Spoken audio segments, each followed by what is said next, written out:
उत्तर प्रदेश के बाद अब बात उत्तराखंड की, जहां पर विधानसभा चुनाव से पहले नेताओं में पाला बदलने के लिए भागम भाग मची हुई है। नेताओं को न विचारधारा की चिंता है, न राजनीतिक सामाजिक नैतिकता की चिंता है। ये सियासी भागम भाग और बगावत की स्थिति इतनी तेज हो गई है कि खुद बीजेपी के कई सीनियर नेताओं ने मोर्चा संभाल लिया है।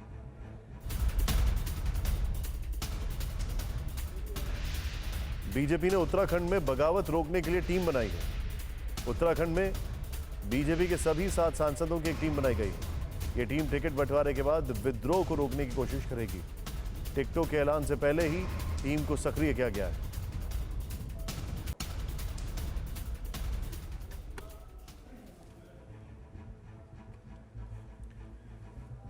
क्योंकि आज ही उत्तराखंड से 2 बड़ी खबरें आई। पहली खबर आई कि हरक सिंह रावत को बीजेपी से बाहर का रास्ता दिखा दिया गया और वो कांग्रेस ज्वाइन करने वाले हैं। लेकिन इन खबरों के बीच कांग्रेस को भी एक बड़ा झटका लगा है। कांग्रेस की महिला प्रदेश अध्यक्ष सरिता आर्या ने बीजेपी का दामन थाम लिया है। देहरादून में सीएम पुष्कर सिंह धामी ने सरिता आर्या को बीजेपी ज्वाइन कराई, लेकिन दोनों उलटफेर की बड़ी वजह एक ही है, टिकट का बंटवारा। जिस वजह से हरक सिंह रावत मीडिया के सामने फपक पड़े, वो तस्वीर आपके सामने।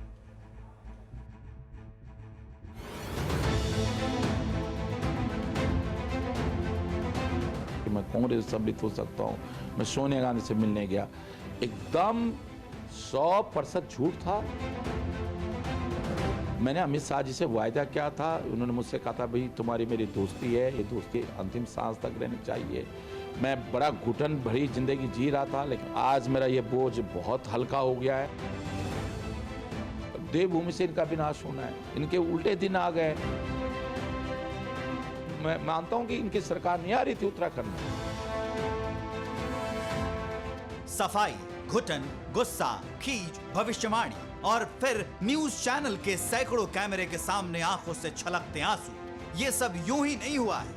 जैसे ही बीजेपी ने हरक सिंह रावत को पार्टी से बाहर का रास्ता दिखाया, उत्तराखंड के कद्दावर नेता और राज्य सरकार में सीनियर मंत्री रहे हरक सिंह रावत के हर रंग सामने आ गए।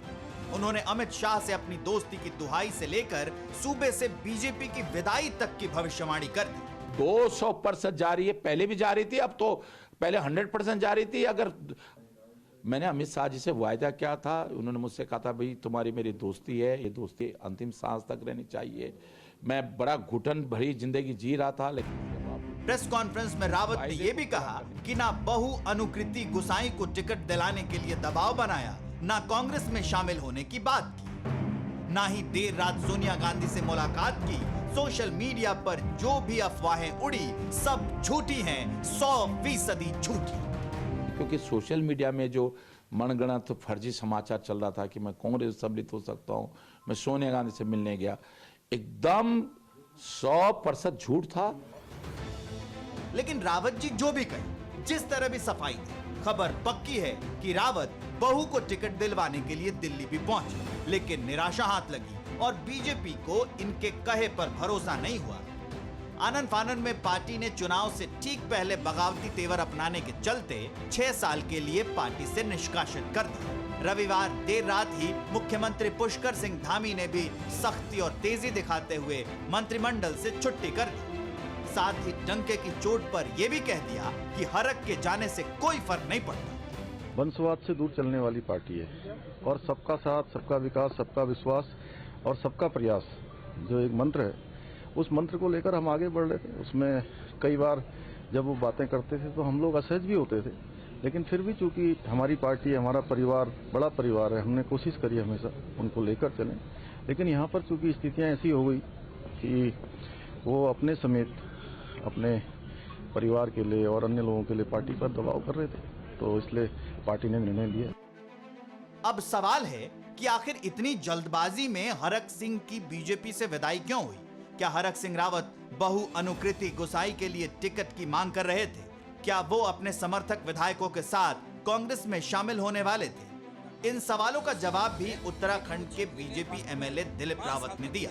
15 साल 20 साल जो है कोटद्वार विधानसभा को पीछे कर दिया और उसीलिए वो घबरा के वहाँ चुनाव नहीं लड़ना चाहते, तो वो दूसरी जगह सीट मांग रहे थे, फिर अपने परिवार के लिए मांग रहे थे।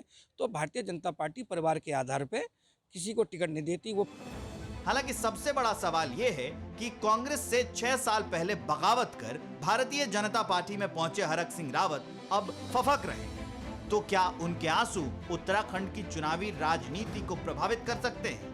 क्योंकि निशाने पर भारतीय जनता पार्टी है और वो भारतीय जनता पार्टी को जोर लगाकर कोस रहे हैं। लेकिन खबर यह भी है कि चुनाव की नामांकन प्रक्रिया शुरू होने से ऐन पहले हरक को निपटाकर बीजेपी ने एक तीर से दो निशाने साधे। पार्टी ने यह संदेश दिया है कि अनुशासनहीनता के लिए बीजेपी में कोई जगह नहीं है। इसके साथ ही टिकट बंटवारे के बाद उपजने वाले असंतोष के सुरों को भी थाम लिया गया। कोरोना धर्म नहीं देखता, जात नहीं देखता, अमीर गरीब ऊंच नीच नहीं देखता। कोरोना सिर्फ मौका देखता है, लेकिन आप उसे मौका मत दीजिए। बस इतना कीजिए, जब कभी दफ्तर से बाजार से घर लौटिए तो इतना ख्याल जरूर रखिए कहीं आपके साथ कोरोना आपके घर तो नहीं जा रहा।